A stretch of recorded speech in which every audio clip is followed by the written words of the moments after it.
When challenged with the question, "Who is my neighbor?" Jesus stopped the religious leaders in their tracks to tell a story.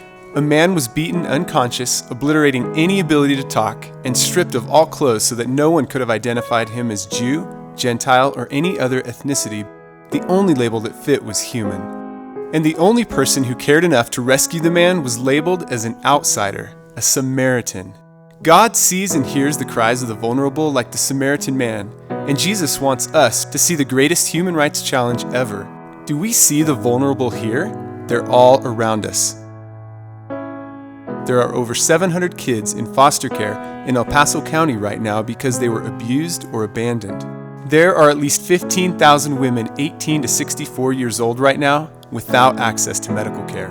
There are over 3,000 people without homes, half of them single moms, and over 1,000 parents living out of their vehicles with their kids. Let me introduce you to Jessica and her daughter Cheyenne. She had a very tough life at home. First drugs, then she ran away to Colorado Springs, and then homelessness. Gary and Rhonda pursued a genuine relationship because they were able to see the humanity, the beauty, the image of God in Jessica and Cheyenne. They were good Samaritans. The mission of Dream Centers of Colorado Springs is to provide health and hope for people working to rebuild their dreams.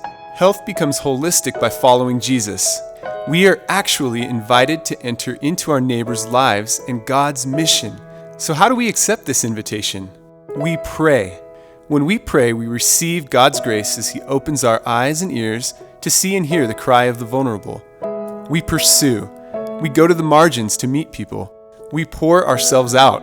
We engage the most rewarding way of life we could ever experience, loving and serving one another. The upside-down reality of the kingdom of heaven is that we guard the grace already given to us by pouring ourselves out on behalf of others. Pray, pour yourself out, encounter God. To find out more about the Dream Centers of Colorado Springs, visit dreamcenterscos.org.